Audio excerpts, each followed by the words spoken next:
Hello, my name is John Rosebush.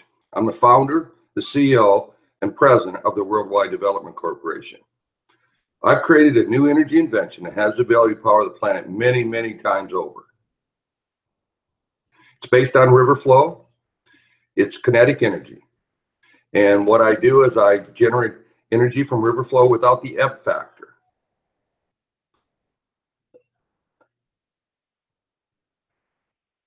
Okay, I'm just making sure I'm broadcasting. Okay, I know I'm broadcasting now. So I create energy from river flow without the ebb factor. The ebb factor is the backwash that surrounds an object and prevents us from generating a major amount of energy from river flow. And then once I generate that energy, I apply leverage. It has the ability to generate almost unlimited energy around the world. We actually believe we can create energy for about $200 million a gigawatt. It's a fraction of the cost of any energy generated today. We think we can replace an average size nuclear plant for $400 million without any waste and distribute almost anywhere on the planet. I know in the United States, I could generate 2,000 or 3,000 terawatts of electricity. Today, the United States generates a little over 1 terawatt. So that's how powerful this new energy invention is. I know, and I can do that on almost every continent in the world. Our country is in trouble, and actually the world is in trouble. You know, today the world generates about 6.6 terawatts of electricity. We use about 33 billion barrels of oil every year. We are burning up our fossil fuels like never before. It's unprecedented in the history of the world. And we continue to do it at a rate that is unsustainable. You know, if we don't change directions, mankind will not survive over 2 or 3 more generations. That'll be the end of it. Imagine a world starting to begin to run out of resources, run out of oil. You know, when we run out of oil, we not only lose the major energy source for transportation fuels, we also lose our ability to have a modern society. You know, 30% of the oil consumed in the United States make plastics. Imagine a world without plastics. Try to imagine. It's impossible. And with 7.4 billion people and growing, without a modern society, the world would collapse, totally collapse. That'd be the end of mankind as we know it. Now, maybe all of us are not paying that close attention, but we need to. We need to pay that close attention because it's coming. And if we don't begin to be able to power our world without fossil fuels, we're not going to have a world to power. And, you know, on top of it, with burning all the fossil fuels that we're doing, we've created climate change. We see it all over the world. You know, go down to Miami and watch the flooding every single day. And the seas are going to continue to rise. You know, and then if you look at the oceans, the ocean reefs are going away. You know, the Great Barrier Reef is being bleached out at a rate that it isn't going to exist much longer. And so are many of the other reefs around the world.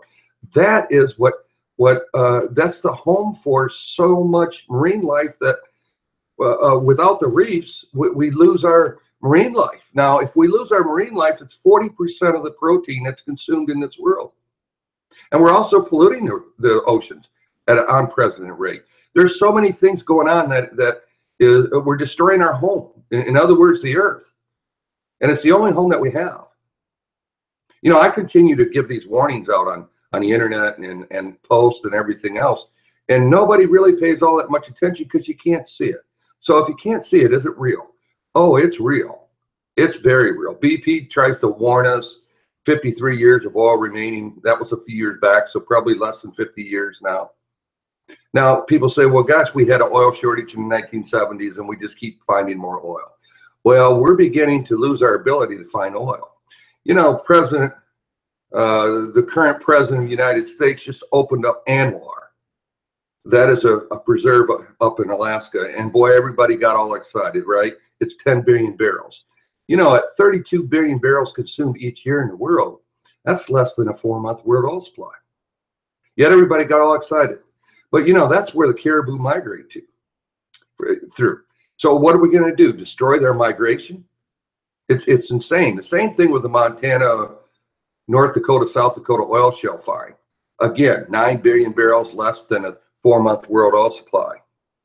So everybody brags about it like, oh my gosh, the independence of the United States with oil. We still import 48, 49% of our oil in the United States. We're not independent. And those oil reserves that I just talked about are tiny. You know, the Middle East has hundreds of billions of oil reserves. Now, those are major reserves, not 10 billion barrels. And yet we're willing to possibly destroy our aquifers, destroy the migration for caribou, and we see the beautiful pictures of it. Well, guess what? When we start up there with oil fields, we're going to destroy that. You know, there's so many issues, so many issues. I've created a new energy invention that has the ability to power the planet. Heck, 1,000 times over, more than that, 2, 3, 4,000 times over. And people say I'm lacking credibility. Really? I'm an educated man. I'm not asking for money. I worked for a major oil company for 26 years. I actually have been experimenting on generating energy from river fluid for 13 years now. 13 years I worked on it. I believe I'm one of the leading experts in an open fluid dynamic system in the entire world. There's no doubt. Now, I haven't asked for money. You know, I talked to General Electric's vice presidents in charge of energy for 2 months. And boy, I thought for sure we're going to have a partnership, right? Then all of a sudden, he sent me to their legal department, and guess what? They turned me down. Now, I didn't ask them for money. They were fearful of what I've invented.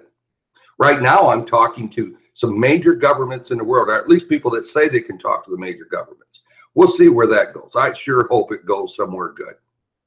I've also been in contact and working with one of the largest U.S.-based law firms in the world, and we'll see where that goes. You know, since I'm not asking for money, I'm really looking for leadership. I'm looking for leadership around the world. Now, I said I'll talk about China and India today a little bit, and I will. You know, I just read an article on India where they're wanting to produce 20 gigawatts of electricity through solar. Now, let's see exactly what they're going to get. Because they market solar by capacity, 20 gigawatts, which isn't very much energy, but it seems like a lot. So let's talk about solar energy market by capacity. We know that the sun probably only shines about 1/3 of the time. So the 20 gigawatts, we can reduce that by 2/3 because the sun's only out 1/3 of the time. So if we take 20 gigawatts and we multiply it by 1/3, right? We end up with about between 6 and 7 gigawatts of electricity, right? So now we're down to 7 gigawatts. We'll give them the extra gigawatt, okay? So now, you know, even though the sun shines, probably at least 1/7 to 2/7 of the time, the sun isn't shining because it's a very cloudy day, or it's just cloudy and the sun comes in and out, okay? So we got to reduce that again, probably by 2/7, but even if we reduce it by 1/7, we're down to 6 gigawatts of electricity. And by the way, then we have to be able to do cogeneration with it, right? Because if there is clouds, even if there's a few, what happens is we need electricity to be at a constant flow. So now we're into cogeneration, which means coal or natural gas today, or even dams if it's possible, but in most places around the world it's not because we're already using that, okay? Because that is 24/7 electricity. So now we've got to burn coal and natural gas. Okay, so now we've wasted part of that 6 gigawatts that's left, probably 25% of it at best, probably even 1/3. So we're down to 4 gigawatts of electricity. Now, if we want to consume that with our normal 24/7 electricity, we end up having to install batteries, which Australia just did with a 1 megawatt. Oh boy, that sounds like a lot of energy. Well, it's nothing compared to 6.6 terawatts of electricity around the world. But they wanted to show that it could be done, so it's done, which I think is stupid. We're not going to power our world by batteries, but let's say that we do that, okay? Now the cost of solar is like triple, okay? So this 20 gigawatt thing that India wants to do, they're going to end up with 4 gigawatts, and they're going to end up with very expensive electricity. 4 gigawatts. Now, the United States produces a little over 1,000 gigawatts. China produces a little more than that, about 1,100 gigawatts. India produces about 374 gigawatts. So that makes India now to have 378 gigawatts of electricity. Now, India has 1.3 some odd billion people, and China has 1.4 some odd billion people, okay? China produces over three times the amount of electricity India produces. And by the way, India's population has grown much faster than China's, because India did not have the one-child thing that China had for years. So what happens is there's a much larger younger population in India, which means their population is going to grow much more over the future and will sooner, in a very short period of time, overcome China as the largest populated country in the world. Now, India has the same problems that China has. They both have major smog issues, so bad that they're using medical masks and they're having emergencies and everything else to do to the smog. They also have the same problems that China has. The particulates from burning coal have polluted much of their agricultural land. They need assistance. And India is a democratic society, and China is, of course, a communist society. But guess what? Just because India is a democratic society doesn't mean that they're way behind China when it comes to development of their country. But they're not way behind China when it comes to polluting their country. Their country is extremely polluted, and their highways are backed up. They're killing themselves, literally. You can't see 5 feet in front of you many of the time throughout the winter when people are burning coal, and they're using coal for housing, heating, cooking, etc. Now, India has a very, very intelligent population. So does China. You know, if you look at India, they have, as far as doctors and medicine and IT, they're way up there. They're both old cultures. They're proud cultures. But right now, with energy, they're having major issues. India has roving blackouts throughout their country. Why have I chose India, if I can, to partner with? It's because they need the assistance. And this new energy invention, I could show India how to generate 1,000 terawatts of electricity. Today, they produce 1/3 of a terawatt. Now, I know they would never consume that much, but I want to let you know that is a possibility. Believe it or not, it sounds insane, but that's a possibility. Of clean energy, 24/7, without any pollution whatsoever. Enough to power anything they could ever even imagine, let alone be able to power their country. Today, with 1/3 of a terawatt of electricity, in the United States produces 1 terawatt of electricity. We produce 3 times the amount of electricity India does, and we have 1/4 the amount of people.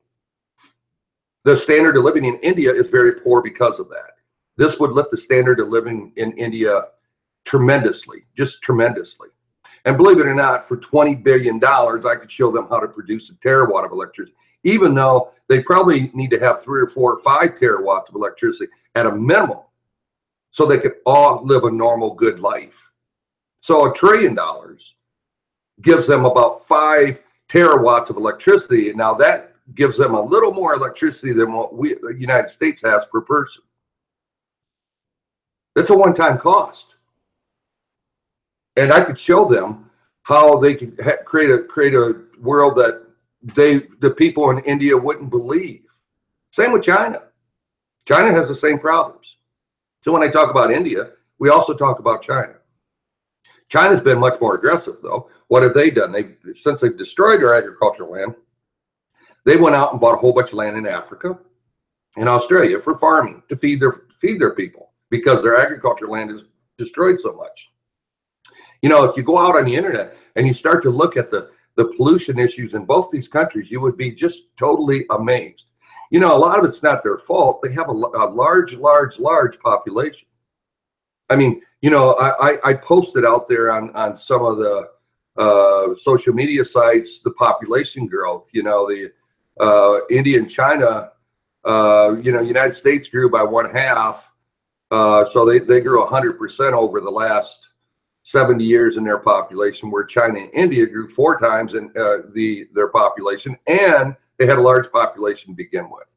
So the population is just completely out of control, and they know it, and they know the issues. I'm not picking on India or China. They end up with a huge amount of people, and they're doing their very best.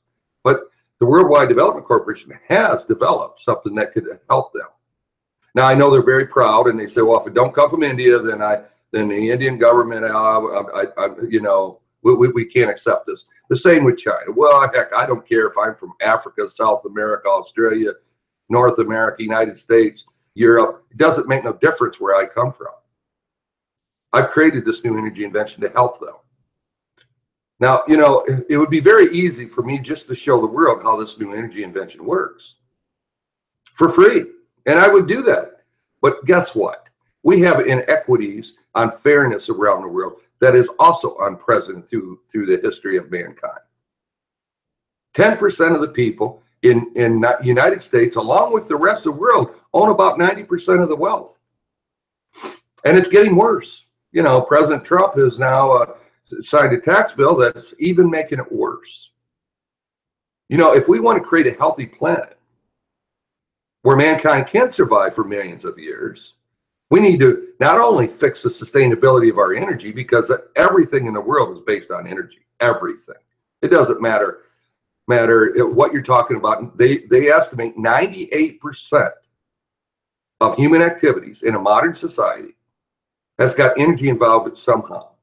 That goes from transportation to manufacturing to everyday life, to everything that we can think about in a modern society has energy somehow involved, even if it's just lighting. It's cooking. It's everything. So energy is the basis for a sustainable planet. Now, if I can create unlimited energy without feedstocks, remember, this is kinetic energy. It's based on movement. So you don't need feedstocks, because no matter what type of feedstock we would use to generate energy, we would consume it. 7.4 billion people and growing, predicted to be 10 billion people by the year 2030 or 2050, is going to consume any resource that we ever could think of to generate energy. Biofuels is silly. It also takes away from feeding our planet. But it's also silly because it would never produce enough energy, even combined with what we know today with hydro, with solar and wind. I gave you that little example about solar. Okay, the same holds true for wind. If we look at Europe and we look at Germany, and you look at the issues that they're facing every day now with energy because of installing so much wind, you'll find the same issues. And now they're talking about installing batteries. So are we going to really run our world on batteries? Do you really think that's feasible? It sounds insane, and it is insane. Now, when it comes to the amount of fossil fuels we have, oil is the most important, by the way. But natural gas, we're fracking. We're destroying our aquifers. All over the world, especially the United States, is crazy. Totally crazy. Hell, there's many places where you can light the water right on fire. In the old days, it used to be the separation of fossil fuels and water was very important. But today, they just frack. They don't care. And the big companies are going right along with it. But they allow the little companies to go first, and then they jump in and try to make some bucks off of it. So that way, if they do destroy large aquifers, they can blame it on the little guy. I mean, this is getting to be insane. And imagine all the problems that we've been talking about today, and now start to have water problems around the world. They're fracking in Pennsylvania. A lot of people in the world don't know where that's at, but it's by our Great Lakes. The Great Lakes is probably 20% of the fresh water in the world. Now, what happens if they frack and they end up putting a whole bunch of natural gas in the Great Lakes? I mean, is it really worth it for the little bit? Because fracking only, traditional oil drilling can produce about between 40 and 50% of the oil in an oil field. Fracking only gets another 10 or 20%. So it's kind of like wringing out the mop and we're going to end up destroying our aquifers. And they're trying to do it in other countries now too. This all needs to stop. You know, I have started up the Worldwide Development Corporation. If you go out on the web, it's www.wdcpower.com. It shows everything. There's a presentation at the bottom of the home page. It discusses everything about this new energy invention without explaining the details of it. You know, I started out with the ebb factor. Let me talk a little more about the ebb factor. Up till now, run-of-the-river projects, what we've done is, if you ever stood in a river and you held up an object in the river, the force is tremendous at first, just tremendous. But then it goes away real fast, don't it?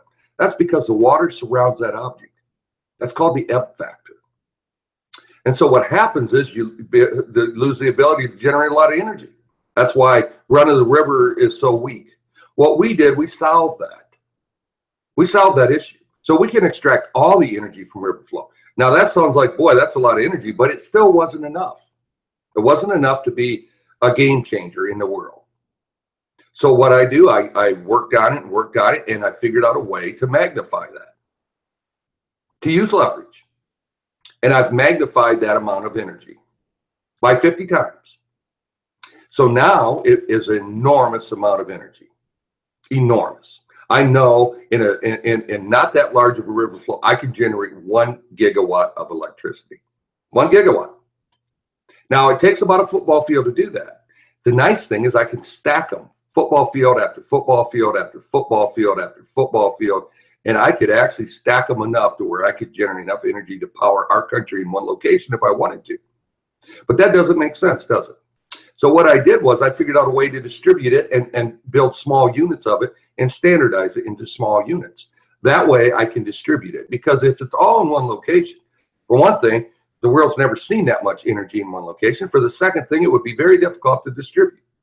So what I did was I went ahead and I wasted some of the energy, but I've created smaller units and I've made sure that it could be distributed around the world. The other thing I did was I figured out a way to be able to do it in cold weather. Now that it's feasible in cold weather, I can distribute it around the world. Russia is no longer shorted. I can generate energy in Russia the same as I can, and in Canada, and in Siberia, the same as I can in the middle part of the world. Cost a little more, not much, a little more, but it's feasible. And it's not only feasible, it's practical. Now, if I can generate 10,000 terawatts of electricity, we could do anything in this world, anything imaginable. So I always like to say this little thing. This makes anything possible anywhere on the planet. Now, what am I after? Why am I not putting it out there, etc.? For one thing, the patent system is totally destroyed. Everybody knows that there's no such thing as a patent system anymore. It's just a location for reverse engineering. This new energy invention is too important to just allow a small entity to own it, including myself. So what do I want to do? I either have to give it to the world and hope for the best. And that is not going to work, because we see the crookedness going on around the world with tax cheating, everything else, and with 10% of the people owning 90% of the wealth. So what am I attempting to do? I'm attempting to gather partners of goodwill from around the world. My goal would be Siemens, which brings in a European entity, would be India to bring in a Middle East or East entity, and a large U.S. law firm in the United States. That spreads the partnerships from around the world, and hopefully the three offset one another, so that way there is no such thing as people trying to undermine this project. Then what am I trying to do? I'm trying to collect royalty from around the world for the energy generated from this, and take 60% of that and apply it to help poor countries and build a middle class again around the world to create a healthy world. And the other 40% is going to go to, the engineering company is going to have to set up technical centers around the world. The law firm is going to have to perform all the legal work around the world. And the country, which I would hope would be India, would use that 10% to help its people because it has such a massive amount of people and not very much energy. So it elevates them up with some of the other, with the amount of people they have to create a very, very, very healthy world for India. And the other 10% is to run the company. Very little would go to me. This is not about money. How many times do I have to tell people, this is not about money? You know, I'm spilling this out there in a very open environment to let people know this is not about money. If I didn't make a penny, and if it created a healthy, balanced, sustainable planet, I'd be extremely happy. Very, very happy. Because that's what my motivation is, to create a healthy world. I have 5 grandchildren. I'd sure like to see them live in a world that is not only sustainable, but it's healthy. It has a chance for hope and prosperity for everybody. Right now, about 40–50% of the world doesn't even get involved in what humanity is all about because they're so poor. Hell, they live on $1 a day or some crazy thing, and they're just fighting to survive. They have no life, no sense of what humanity is about, no sense of hope, no sense of prosperity, no chance for it. And for some odd reason, people don't care. We could create vertical farms all over the world to help feed people. Instead, what are we doing? We're tearing down the Amazon jungle and Africa for farming. Now that all looks good because the farmers make a little more money farming, but that's the carbon filter to our world. That's why climate change is getting worse. People go, whoa, why is climate change getting worse? Well, let's see. We're inserting a hell of a lot of carbon into the world. We're tearing down the rainforest. That's carbon filter to our world. A lot of carbon's ended up in the oceans instead. We're bleaching out our reefs. So marine life is going away from that, and overfishing. We're polluting our oceans. We're destroying our planet. Over greed. Over lousy greed. Someone wants to live in a friggin' mansion, have a little power over somebody. Really? And then we have these people that want to give away their money like Bill Gates. Really? You don't really want to give away your money. You want to control things. So many people have said, call Bill Gates. What's Bill Gates got to do with energy? He's a friggin' computer person that stole some stuff from Motorola, and they made it work, and they made a lot of money. And that's real good for Bill Gates and good for the people that work for Microsoft, and great for the world because Microsoft's been great for the world. But he's got nothing to do with energy. If he wants to give us money away, give it away. Jeff Bezos created a friggin' warehouse with a good website, and now he's one of the richest men in the world. I mean, our priorities are out of whack. We need to start thinking about normal people, about some concept of equity, where the world can actually have hope and a chance for prosperity for everybody. A healthy world. Instead, they want to hire guards and have big, tall fences around their place and have some maids and butlers and live in a mansion. And then we're paying actors what? They're all worth $300, $400, $500 million for what? For God knows what reason. They never were before. Now, I agree. Maybe they should make more money. I'm not into socialism. But the idea that, they're $400 or $500 million. You got CEOs, hundreds of millions of dollars. And the United States, 21 trillion in debt because everybody's gaming the system. And the same with other countries. It's crazy. This is not capitalism.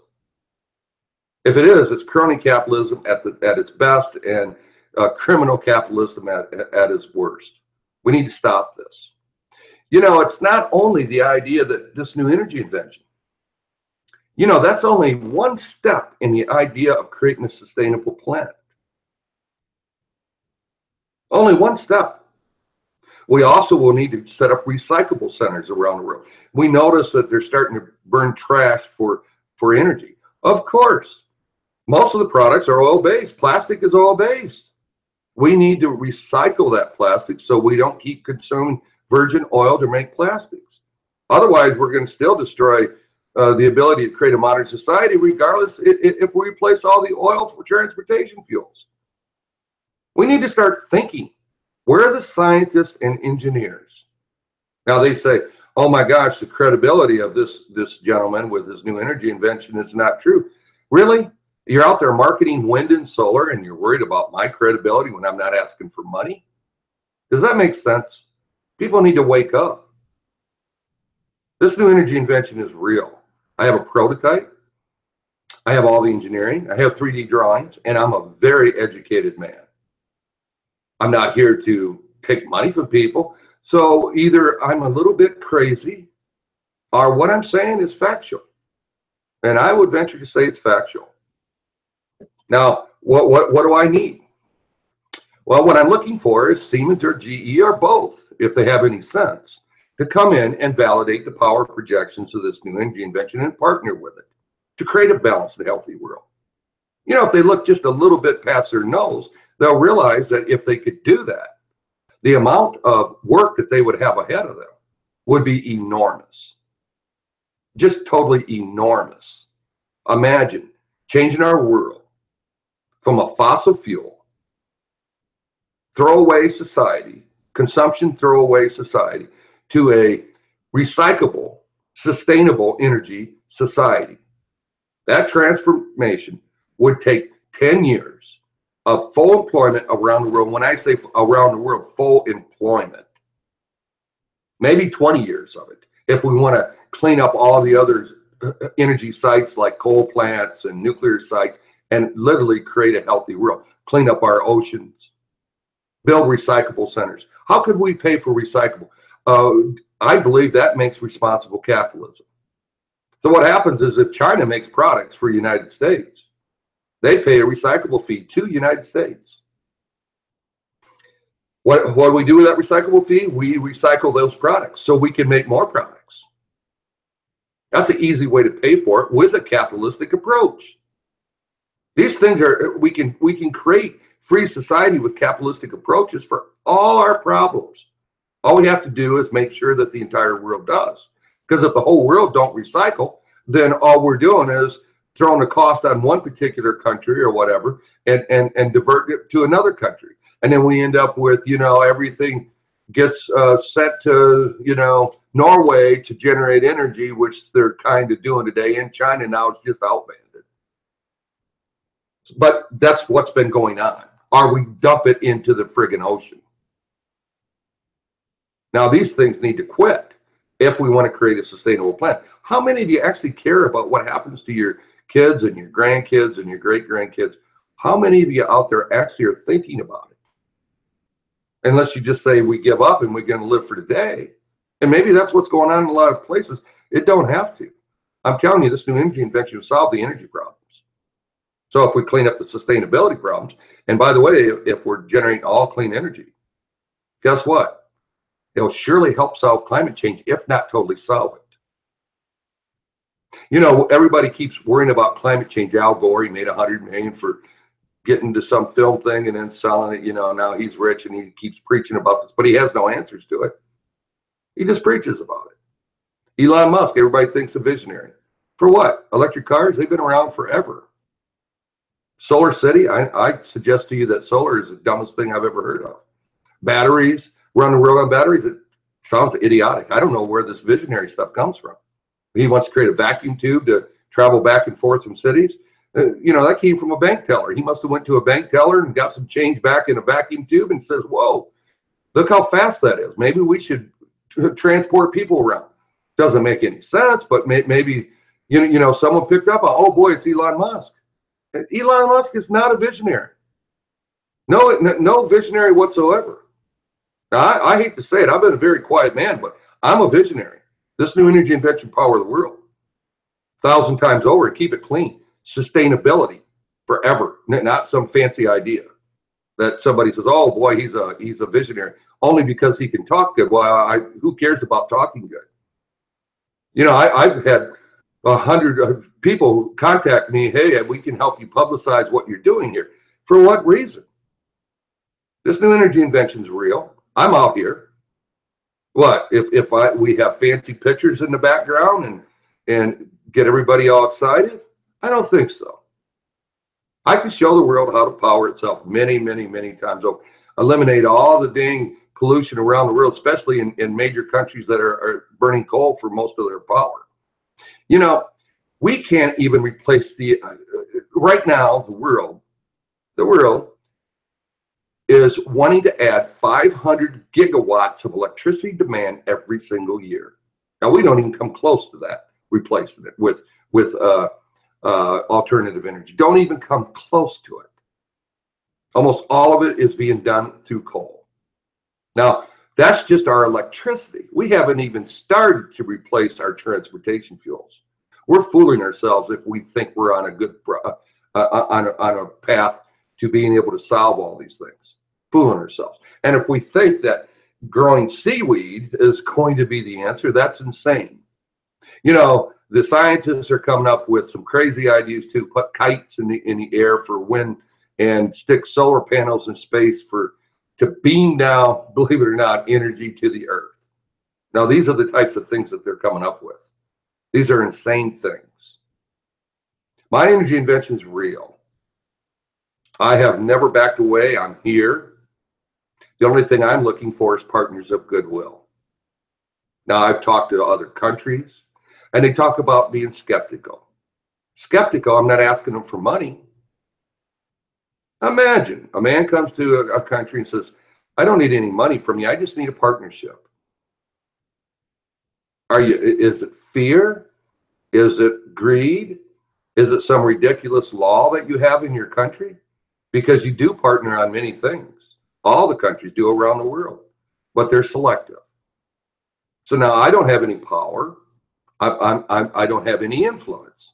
The only influence I've got is if you don't partner with me, like say India, then Indian people will suffer, and they are suffering.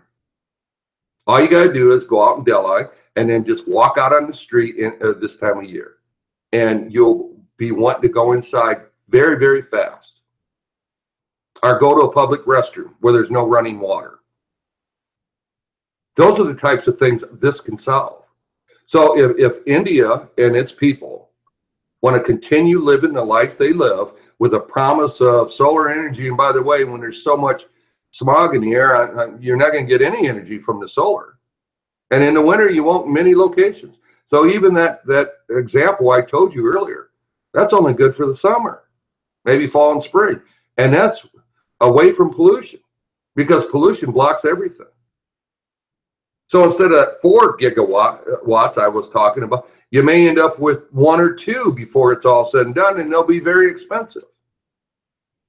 Now, if that's the approach that India wants to take, and China's doing the same type of thing. Of course, China wants to build nuclear plants. You know, people be glowing here with enough nuclear.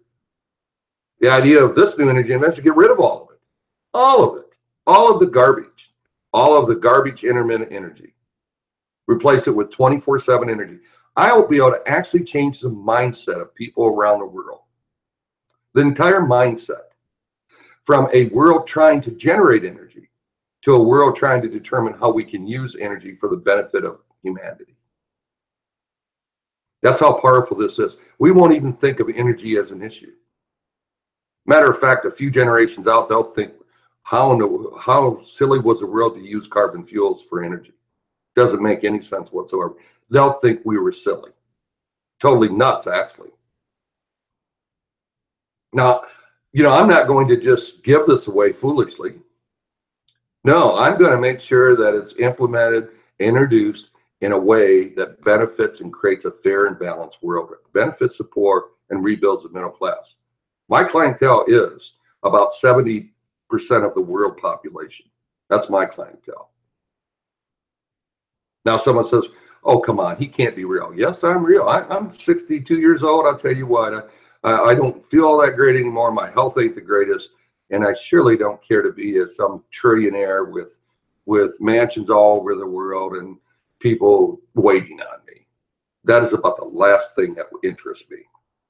Now, if I can go to a country that was poor and see their culture changing into a wonderful culture and eat their food and visit with the people, that interests me.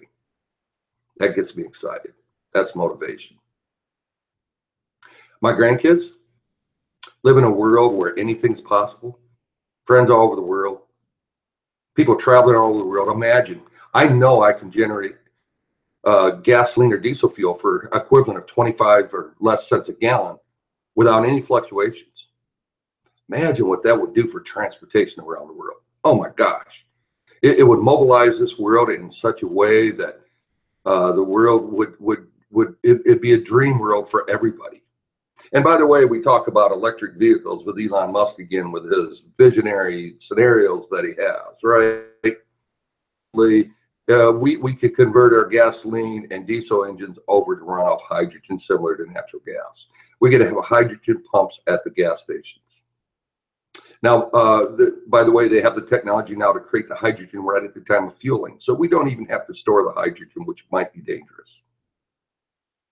So we could use our current infrastructure, install some hydrogen pumps at the stations, convert our vehicles, and without having to create all this infrastructure, all this craziness, worried about how we're going to transfer over to electricity. Are we going to switch out batteries? Are we how are we going to change all the infrastructure, all this ridiculous stuff that's going on today? We could throw all that stuff out the window. We could actually transform our world quickly for our land transportation. Now, airlines, that's a whole different story. But I have heard of UCLA coming up with the idea of being able to use water and electricity and carbon to create a liquid fuel. And if that's possible, we might be able to use that in airline travel and get completely off from oil for transportation, including air and marine, because we could use that in marine too. Now, I know that will release some carbon, but guess what? If we're going to use carbon, we're just taking carbon and then we're putting it back out there, and hopefully we could figure out ways to capture it. You know, this new energy invention would even allow us, if we needed to set up freezer kind of type facilities up in the poles to reestablish it, because we're having problems with methane gas leaking out. It may not be a solution, but we could surely attempt. Otherwise, with all that methane gas leaking out, we may end up destroying our world even if we did everything right. Where are the scientists? Do you not believe that I can do what I say I can do? This can do that. Credibility, my foot. Once this gets shown, it's all the credibility in the world. I got no reason to hide anything or lie to anybody or do any of that. This is real. This is so real that you know, it's hard to believe. I've been at this 2 years now. I finally incorporated over the last 6 months because people said, well, you really need to incorporate. Okay. Because I thought, well, this is the most powerful energy invention there is in the world. Why do I need to incorporate? Well, I thought, well, I'll go ahead and incorporate. I built a prototype. People said, well, the drawings ain't good enough. You need to do a prototype, even though any engineer worth any weight at all, with any knowledge, would be able to validate these power projections in a day to 2 days. All they'd have to do is validate the math, because the rest of it is very self-explanatory. It'd be an elementary exercise for almost any engineer in the world. That's how clear everything is laid out. You know, there's nothing to guess. Nothing. Not even the way it operates. Not how it operates, nothing. It completely is laid out in a very simplistic manner. Very simplistic. 1 to 2 days. And actually a good engineer, 1 day. So that someone says, well, you need to build a prototype, test it all. That's for people that got some concept idea. This is so far beyond a concept idea, it's insane. The concept idea was 3 years ago. Today, everything is laid out. My God, the 3D drawings show it exactly the way it's going to look. And a prototype isn't some little desktop little thing that's out there. It's a mini scale model of the energy invention itself. Yeah, I mean, it's so much there. It's so self-explanatory that I wouldn't even have to say nothing. The engineer could figure it out just by looking at the prototype and by looking at the engineering math calculations, etc., that go along with it. You know, I also completed an example implementation model for New York City. Okay, and I showed New York City how they could generate 30 gigawatts of electricity locally for New York City and the surrounding area, right from New York City. Chicago could power itself right from the river going through Chicago.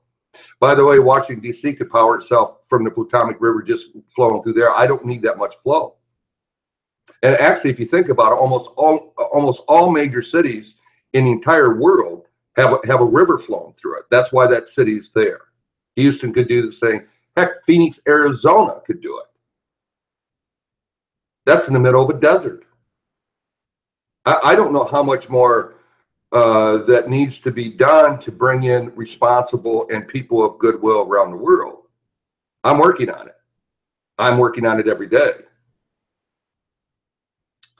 You know, I'm not doing this for the money again, folks. This is not about money. Make sure you remember that if you've watched this video.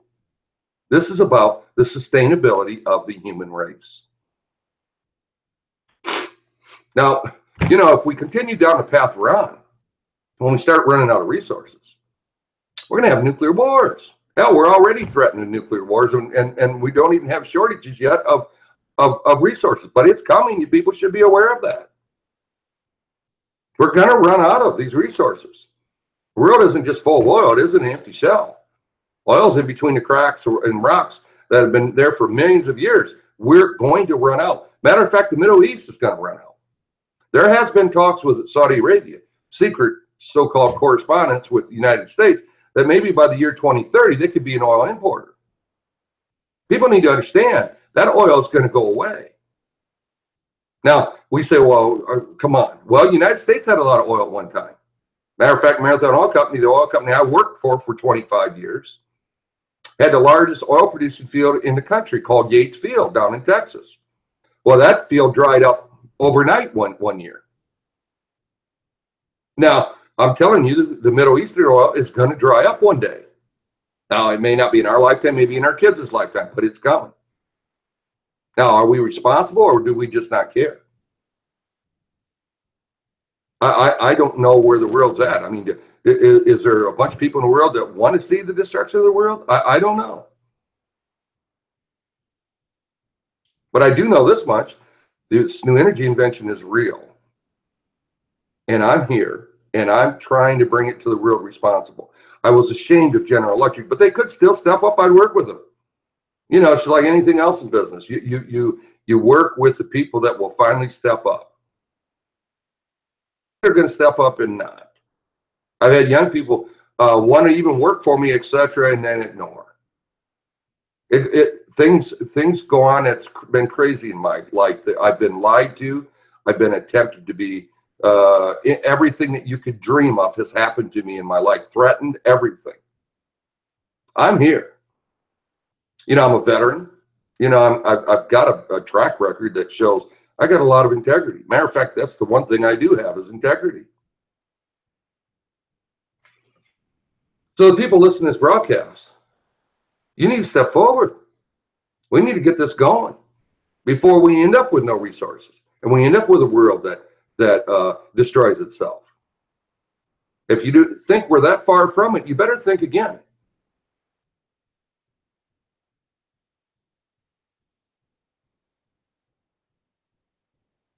Our world is in trouble. Much more deeper trouble than what looks like on the surface.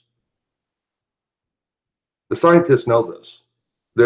They keep, you know, these little warning notices that they have. They need to be loud about it. They need to step up. They need to say, hey, what we're doing is wrong. It's going to lead to this, and mean it. James Hansen, he's trying to a little bit. But there needs to be a much more forceful step up from these scientists. I know the Paris climate, you know, they want to work on climate change, they call it. They know we're running out of resources. That's the real issue. Climate change would be nothing compared to running out of oil. Nothing. Imagine a world where there's no transportation, no modern society, no billing for plastics. That's what happens when we run out of oil. It would get vicious, and I mean vicious. Population would be decreased by billions quickly. Imagine no more. We worry about the mail not showing up in a day. Imagine the food not being able to get to the stores, not going to work. These things are possible. Not only possible, likely if we keep going the way we're going. What's it going to take to explain to you? My motives are real. This new energy invention is real. It changed the whole trajectory of the entire planet. Does that scare you, or does that say, hey, we really need that? Are you afraid? Because I'm not asking for very much, just cooperation. Does India want to continue living the way they're living? What? For what reason? So you can say, gosh, we didn't listen to that American. We took our own little path here, and to be proud of what? So people can't breathe. People starving in your remote areas. Just horrible things going on, and just ignore it because you don't want to work with some American or something. Same with the Chinese people. What the hell's wrong with you people? We're all humans. This is a human race. I'm trying to work with people that are not Americans. Oh boy, because I don't care. I'd be willing to work with hopefully everybody, Africans and South American and Mexicans and Australians and Europeans, Russians, Eskimos, Canadians. I don't care. This is about the human race. This is about our future, not our past. I'm here. I'm a human being. That's the way I look at myself. I can solve China's problem, same as India. I keep talking about China, largest democracy in the world. The oldest culture, a wonderful culture. Chinese the same way. Oh my God, cultures date back thousands and thousands of years. Great, wonderful cultures. I don't know where we got where we're at right now. Is there that much distrust? I'm not asking none of you for money. I want to help. I'm not a big shot. Don't want to be a big shot. That's why I'm looking for leaders of goodwill. Major leaders around the world that say, hey, you know what? The human race needs to change direction. We need to change the priorities. We need to create a world where there's hope and prosperity for everybody. A balance. A balance in the world. 10% of people can't own 90% of the world. Nobody wants to be ruled by kings and queens. Those days long ago. We have young people from all over the world that are striving to do more. And what are our leaders doing? I feel like they're hiding in closets. They're afraid. And they're being directed by the few. Man, look at the many. Look at the type of person you would be if you just stepped up and said, hey, let's change the world. Let's change the world. Let's create a world where the future is so unknown and so many possibilities that we create so much hope around the world. We eliminate almost all the problems because of that. And we create a world worthy of the human race. And then hopefully we can work on space travel. And not like Elon Musk, let's send him off and his family to Mars, and the rest of us can work on real space technology. Heck, we could start looking at plasma energy, 360 water energy, all the different things associated with space travel, that cold fusion. There's so many things that we need for space travel that we haven't researched. Because the same discoveries that I had with this new energy invention, we're going to have with other technologies, especially to do with space travel. Lately they've been talking about just localized air travel like we do with automobiles. Well, without energy, you can't do that. Matter of fact, if you look at my website, without energy, everything else is a moot point. Everything that everybody's talking about is a moot point if we don't be able to generate almost unlimited energy without burning fossil fuels. Once we have that, everything else becomes possible. And then if we recycle, those are the two major steps in creating a sustainable planet. So the human race can be around for millions and millions of years. At this point, the only thing left on this earth is going to be cockroaches if we continue down the path we're on. Now we say, well, gosh, there's a replacement for oil for plastic. Yeah. I'd rather smoke than I would friggin' use it for plastics. And on top of it, we'll never be able to create enough hemp to replace oil for plastics. Come on. 30% of the oil consumed in the United States make plastics. That's a huge amount of oil. And we're not going to grow sugar cane, and we're not going to grow corn for fuel. Not enough to make any difference whatsoever. We're not going to grow seaweed for fuel. That's insane. We run out of oil, we're done. Then everything else is a moot point. Now I have everything. I'm ready to show. I mean, everything's done. It's not like I have to go get things to show the world. Everything's completed. All the technical work's done. The only thing I've spent the last 6 months on, a year on, is trying to bring in people of goodwill around the world and people that actually want to step up and create a world worth living in. Now, if you think you can survive a nuclear war, good luck to you. If you think that's cool, you see it on pictures, good luck, because it's not going to be the same thing. More than likely, 98% of the people are going to be destroyed, and then the rest are going to die afterwards. So nobody wins in a nuclear war. Nobody wins with what we're attempting to do with this. You know, instead of being competitive around the world, we actually need to help each other now. We need to help each other. We need to create a world where there's a place for everybody. You know, with this new energy invention, with some other changes, we could support 20 billion people in a very, very good lifestyle. With vertical farms, with this new energy invention, with recycling. Heck, now there will be a limit to how many population we could support. We could support an awful lot of people. But we have to act responsible. We got to be responsible citizens, worldwide citizens. You know, we keep talking about a worldwide economy, yet you know, wherever one country can use cronyism over another, that's fine. Exploit one another, that's fine. That's not a worldwide civilization. It's almost like a bunch of criminals fighting with one another. It's crazy. It needs to end. Now, I know I've talked about Elon Musk, but I like Elon Musk, but he's not the visionary that people think. Neither is nobody else. Neither am I. But I do have a vision to create a sustainable planet.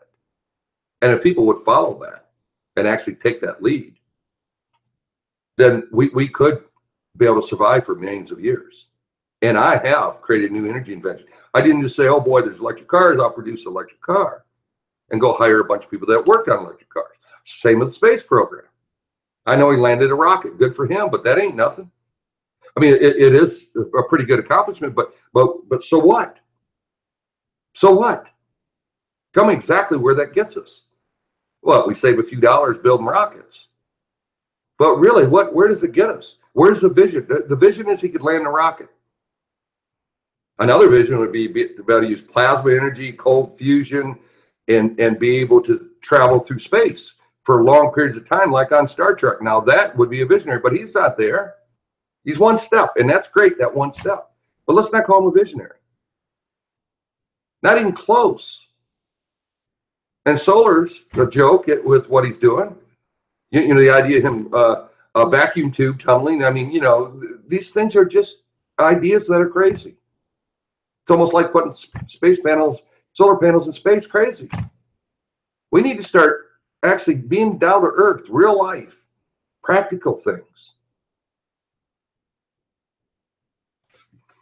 I hope you've learned a lot from this, and I wish you guys, everybody out there, a happy holidays. I've continue, and I will continue weekly to broadcast, and hopefully I'll get the attention of the right people. I appreciate the audience. I appreciate you listening. If you have stayed throughout this entire broadcast, I appreciate it very much. I wish you and your family a happy new year, and I'll see you next Tuesday, and thank you for listening to the broadcast.